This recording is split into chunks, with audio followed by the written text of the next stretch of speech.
मीनाछला उन्नयन परिषद आनुकूल्य गोडारी ब्लॉक सिरीगुड़ा ग्राम पंचायत सदर महकुमा स्थित मल्लिकेश्वर मंदिर प्रांगण में श्री मीनाछलार सामग्रिक विकास निमंते एक साधारण बैठक अनुष्ठित हो जाइछि।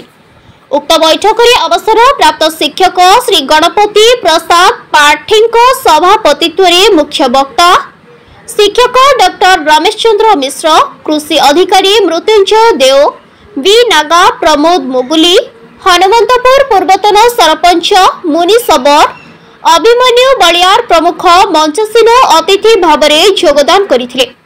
जिलार चंद्रपुर ब्लॉक अंतर्गत हनुमंतपुर अववाहिकार तथा गुडारी ब्लॉक सीमांत अवस्थित ऐतिहासिक प्राचीन शैवपीठ भारतर एकमात्र दृश्यमान त्रिवेणी संगम श्री मीनाछलार सामग्रिक विकास निमंते श्री मीनाछला उन्नयन परिषद आजिर बैठक में श्री मीनाछलार आगामी माघ पूर्णिमा को प्रतिवर्ष भली आडंबर सहकारे पालन करिबा, पूर्व भली जेपरिक समस्त सहयोग रहिबा, तत्सहित वर्तमान मीनाछलार सुप्त अवस्था को जागृत कराइबा, विभिन्न उन्नयन कार्यपंथा विकास एवं उक्त क्षेत्र सरकार को दृष्टि आकर्षण कराई पर्यटन स्थलीर मान्यता, पूजक मानक निमंते आवासस्थली, पानीय जल, भक्तों निमंते विश्राम स्थली इत्यादि उपरे आलोचना करथिले।